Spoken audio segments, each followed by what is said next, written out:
But let's kick things off. It's a pleasure to meet all of you, even virtually. My name is Sasha Ramni. I'm the head of Canada and the head of corporate strategy for MPOWER Financing. I'm going to be talking to you about how to finance your Canadian business school or your education in Canada. That being said, everything I say, even if you don't want to study business school or you don't want to study in Canada, 99% of everything I'm saying will apply. Don't hesitate to ask a question as well. I see that a lot of questions have already come in, and I will try to get to as many of these as I can. Even if I cannot, then you can reach out to our team, who's always delighted to help out as many students as possible. So I'm going to quickly start talking about an overview of the Canadian education landscape, including why might you be interested in studying in Canada. So very quickly, Canada hosts today over 500,000 international students. These are students from basically any country in the world, and Canada plays home to a vast array of different cultures, different traditions, thanks to the multicultural environment that Canada hosts. You can see on the chart, the number of international students in Canada is rising very, very quickly. It's well over 500,000, and it's going to continue rising as more and more people find it attractive to study in Canada. But why is Canada so attractive to study in? Number one, there are some very high quality schools, and I put a couple of logos on the screen, but of course, there are great schools, even if they're not the University of Toronto or the University of Waterloo. Reason number two is that generally the visa and study permit process is pretty friendly and easy, especially compared to a lot of other countries. Students do not need to visit an embassy. 3-year work authorization is pretty common. And even after that, it's pretty easy to get a path to permanent residency and citizenship after the fact. And finally, we Canadians have a nice reputation for compassion and tolerance, which is always nice to see if you're trying to make a home for yourself in another country. Quick lay of the land, Canada is built up of 10 provinces plus 3 territories, but most students, about 3/4, study in these 3 provinces over here. Quebec, which is primarily French-speaking, but not every school, of course. Ontario, which is the largest province, is actually where I'm from, and BC or British Columbia, which is on the West Coast. These 3 together host about 75% of all international students in Canada. Although, of course, there are great schools around the country, you don't have to limit yourself to one of these 3 provinces. Let's talk very quickly about the difference between a college and a university in Canada, because it's a little bit special, and it's different from, let's say, the US, if you're also thinking of studying in the US. In Canada, a university typically focuses on academic programs. These are the schools you might have heard of, like the University of Toronto or the University of Waterloo. These are typically offer 4 to 5-year undergraduate degrees, plus postgraduate degrees, let's say a master's degree or a PhD or something similar.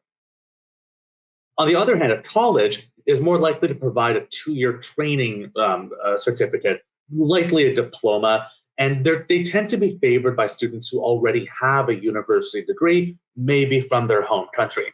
So it's generally more preferred for students who already have a degree in your home country, whether it's India, Bangladesh, South Africa, wherever you're from, and now you just want a Canadian credential to maybe explore living or working in Canada. But either way, no matter what you choose, please make sure that it is what's called a DLI, or Designated Learning Institution, because it needs to be a DLI, otherwise you will not get a visa, and that's presumably something you want if you are an international student. But don't worry too much, because essentially any school that you've heard of will be a DLI. Almost every school is, but please make sure that you check that. So let's talk about the cost of education. Here are some sample costs for domestic versus international students. I just picked one school. This is the University of Toronto, and this is all in Canadian dollars. As a rough rule of thumb, tuition, these are all master's programs. International students should prepare about 50,000 Canadian dollars per year.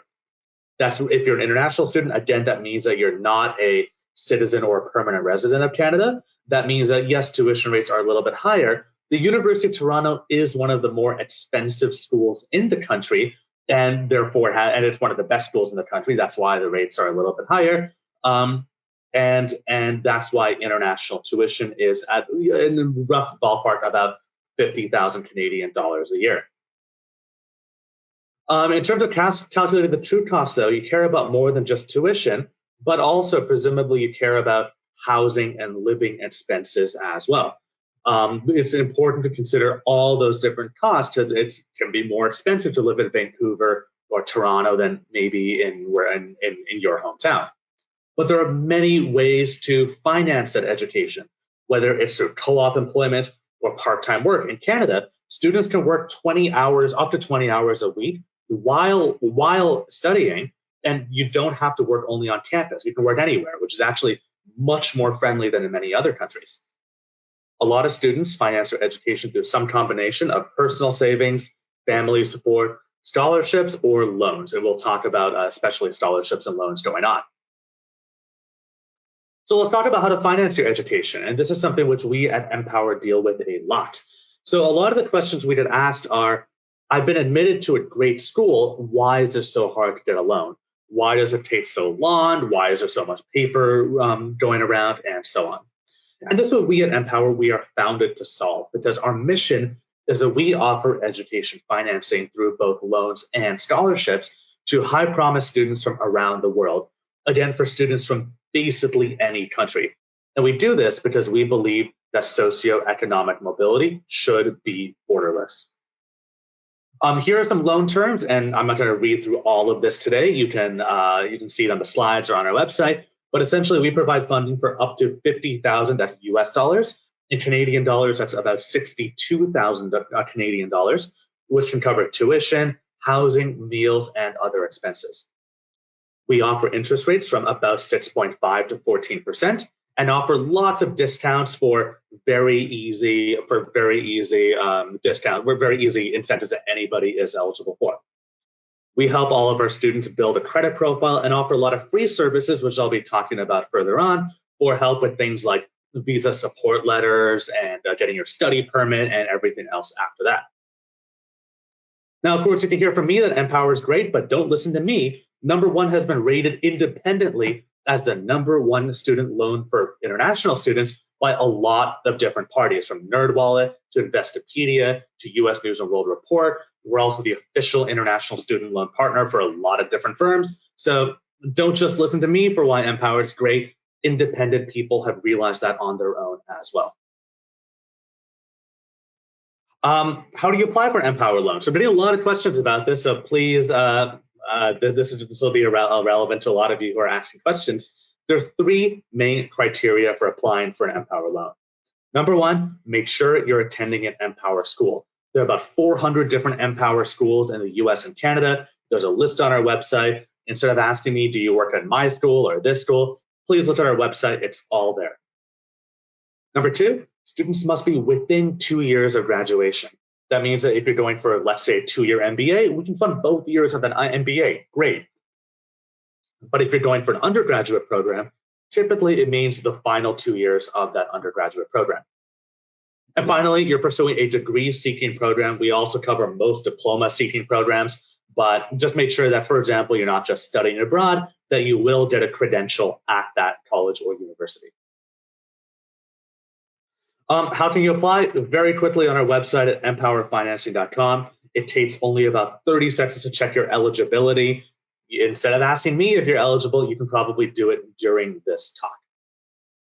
I want to quickly talk about a lot of the free support services that MPOWER offers, and these are all free services that all of our students have access to. First of all, we offer a lot of discounts. So as I mentioned, of course, we offer interest rates between 6.5 and 14%, but that includes a lot of these tremendous discounts. And a lot of people will say discounts, but they're really hard to get. At MPOWER, every single one of you can very easily get all of these discounts. For example, 0.5% off for signing up for autopay. You can all do that on day one. It's so easy. The second discount for making 6 payments while on autopay. Wait 6 months, we will automatically get you that second discount. And the final discount is for proof of graduation and employment. That's 1.5% of discounts. That is quite a lot. So I definitely recommend that all of our students take advantage of all of these discounts. We also offer scholarships. So, of course, somebody asked, do I want to answer that? The difference between a scholarship and a loan. A scholarship is free money. You should absolutely look at our website, take advantage of the free money that we're giving away. So please regularly go to our scholarships page and apply for a scholarship. We've given many hundreds of thousands of dollars away in the form of scholarships, and hopefully you could be the next winner. A lot of free services, and we offer this because we care a lot about positioning our students for success after graduation. This means that we offer support with immigration, credit building, career preparation, resume review, interview training, assimilation support, and pandemic-related support. I'm getting a lot of questions about COVID. So we have stood by all of our students. There are some firms that have said, sorry, we approved you before, but we're no longer following through on your loan. We're canceling your approved loan. We have never done that. Never, ever, ever in the history of our being a firm have we ever reneged on a loan offer. So we stand by all of our students. We have supported them during the pandemic, and we continue to support them so that they're successful not only in school, but after graduation as well.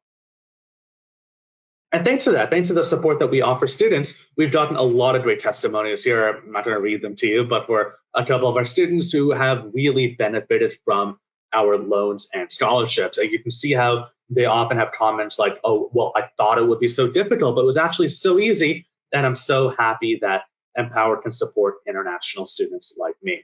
Because that's what we do. We are founded by and mostly run by international students like me, actually. So we care very much about setting up our students for success.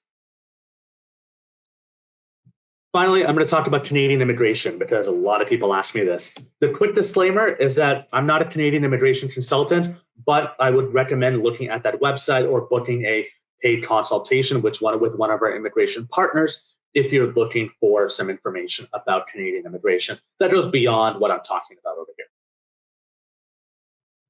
Quickly, there are two ways to get a study permit, a permit to study in Canada. The first one I'm going to be talking about is called SDS, or the Study Direct Stream. This is a harder path to take because it requires having already paid tuition. It means buying a $10,000 GIC, which is a sort of an investment certificate, and it's only open to people who live in certain countries, one of 7 countries. So while a lot of students prefer the SDS path to a Canadian study permit, and I understand why, it's faster, it's more expensive, and not every student is eligible. That's why a lot of students end up preferring the regular stream because there are no requirements on residency, no minimums for test scores. All that needs to be done is that you're going to, again, a DLI, a designated learning institution, and that you have enough expenses to cover your first year. An Empower loan does provide that proof of financial sustenance. But of course, you might also have bank accounts and other sources of funding. As long as you can prove that, you theoretically should be able to get a study permit through the regular stream. Let's talk about what happens after graduation. What Canada mostly offers for after graduation is called the PGWP, or the Postgraduate Work Permit. This is a pillar of Canadian immigration, and it allows students to stay and work in Canada for up to 3 years after graduation. It's what's called an open work permit, which means you can move between jobs. You're not just tied to one employer. And almost everybody's eligible as long as you graduate from, again, a DLI, a designated learning institution, and that your program of study was for at least 8 months in length. The final rule is that you must have been enrolled full-time within Canada, although with the COVID pandemic, that rule has been loosened by the government, that it's now much easier to qualify for that than beforehand. So how long is your postgraduate work permit? As I mentioned, could be up to 3 years in length, but how long it lasts for depends on how long you studied for. For example, if you studied for 1 year, your postgraduate work permit will be 1 year in length. But if you study for 2 years or more, you can get a 3-year postgraduate work permit, which is actually why you see a lot of MBA programs and such, which are like exactly 24 months, maybe 25 months, just so what that means is that the school is working hard to make sure that you are getting the full 3 years of the postgraduate work permit. So that's my talk. That's all there is from me. I would recommend please checking our website, calling our customer support line or writing to them online if you have any questions. Please don't hesitate to reach out to our team. And we all look forward to helping you fulfill your academic aspirations. Thank you so much and have a wonderful weekend.